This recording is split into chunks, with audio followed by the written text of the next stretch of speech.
This is the 8mm Rokinon lens, and this is the worst lens you could buy for E-mount cameras. The reason why is because it has no stabilization, which makes this lens pretty useless. The only way you could actually use this lens is to have it on a tripod where it doesn't move at all, because without stabilization, this camera's lens is pretty much useless. Like, what are you going to use it for? The reason why this camera lens does not have stabilization is because if you open up the cap from this lens, you see that there's no chips that go into the actual camera body, meaning that there's no information given to the actual camera.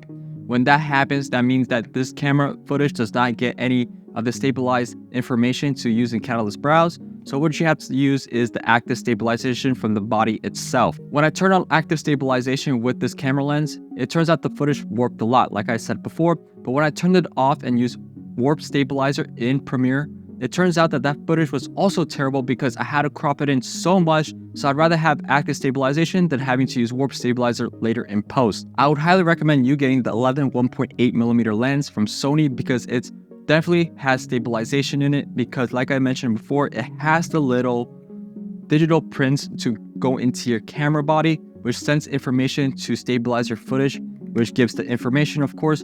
So when you go into Catalyst Browse, you're able to stabilize your footage to however stable you want it. Also, comparing this lens to this 8mm lens, you can see the size, which is a lot more lightweight in this one little lens than this one. And this lens only goes up to 3.5 aperture, while this lens goes all the way to 1.8. If I want to film skateboarding at night, this lens is a lot more better because I have a lot less noise going into my camera, because I could reduce the ISO to this camera lens compared to the 8mm Rokinon lens. However, the price point for both of these lenses is different because this lens only goes for $250. However, the 11mm goes all the way to $550. So I still recommend putting more money into this lens than this lens because, like I said, the 8mm is pretty much useless. Just because the Rokinon 8mm lens is terrible doesn't mean that Rokinon as a brand is bad, because I am filming on the Rokinon 18mm 2.8 aperture lens right now.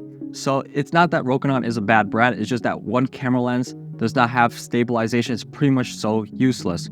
These two camera lenses are different, one at different price points, but like I said, the 8mm do not get because it's the worst experience I ever had and it was a waste of money. I do have the 8mm Rokinon lens for my Nikon, which does have stabilization, but for the Sony ZV-E10 and E-mount cameras, I do not have stabilization because of the way they built that camera lens. If you guys want to get any of the camera lenses I mentioned in this video, I have links in the description below, so click those links. If you guys want to see more videos from my channel, subscribe to the channel. Also, like the video if you like this video, and comment below what lens do you use for skateboarding, because I want to know your guys' thoughts and opinions, and I do read all the comments and respond if I can. And that's pretty much it.